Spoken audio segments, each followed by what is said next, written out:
Hi, I'm Blake Tucker, aka Dr. Inkwell. I don't want you to drink more, I want you to drink well. The board game I worked on during the pandemic is out.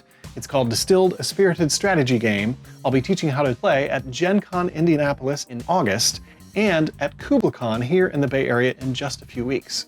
As a countdown to these conventions, I'm going to talk about the spirits in Distilled, and this week is about whiskey.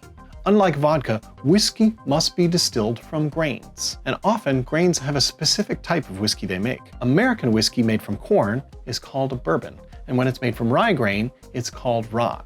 Scottish whiskies are often made from only barley, which around the world is known as a malt whiskey. The Japanese have made the blending of whiskeys into an art form in itself. Whiskey must also be aged. While oak casks are fairly universal, only in the US is there a requirement for them to be new casks. While this creates a little bit of a sustainability problem for the US, it has also created a huge aftermarket for used American casks. Bourbon casks are commonly reused to age whiskeys in Japan, Ireland, and Scotland, and for other spirits like rum. Varying the type of cask and what was previously in it can add complex notes to a whiskey, as is the case for Scotch. The widely variable taste differences that come from different grains and casks informs cocktail recipes.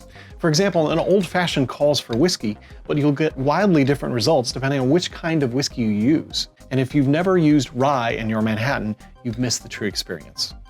This makes whiskey one of the best things to reach for when creating new cocktails. So how does whiskey work in the Distilled board game? It takes work. First, you need to make sure you don't lose your grain cards when you remove the heads and tails in the deck building phase.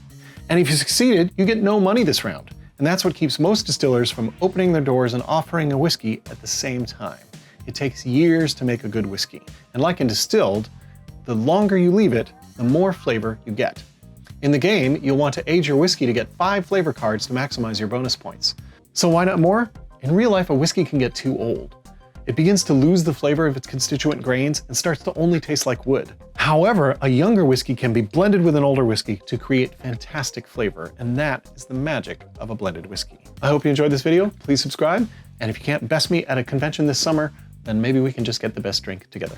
Cheers.